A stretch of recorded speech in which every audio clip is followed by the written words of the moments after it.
আমার নবীর শান কেমন, দুনিয়ায় যে চাঁদ ওঠে না, চাঁদের চেয়েও সুন্দর ছিল আমার নবী। সুবহানাল্লাহ। তুমি চাঁদের চেয়ে সুন্দর, তুমি পুষ্পের চেয়ে মনোহর,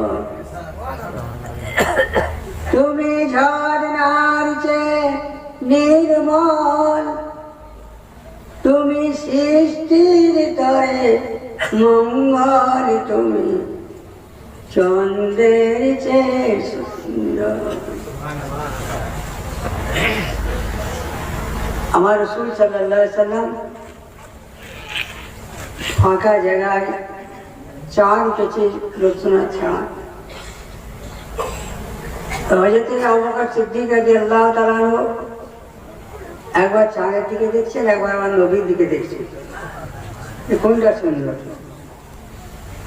একসঙ্গে দেখলেন যে আমার নবীর কাছে, নবীর নূরের কাছে চাঁদের আলো তুচ্ছ হয়ে গেল।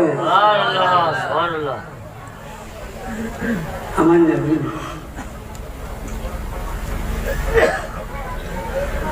যে নবীকে ভালোবাসে সে আল্লাহকে ভালোবাসে। সুবহানাল্লাহ।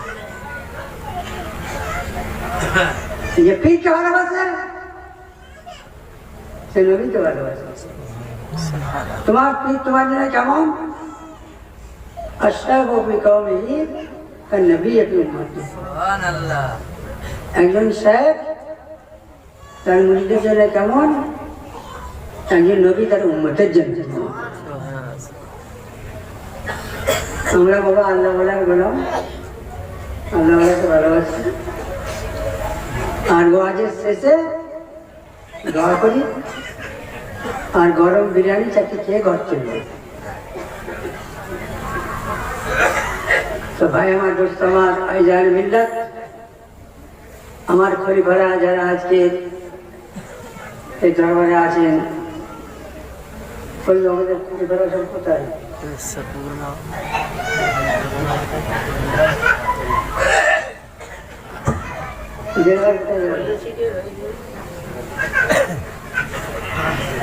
খলিফা মানে হচ্ছে প্রতিনিধি।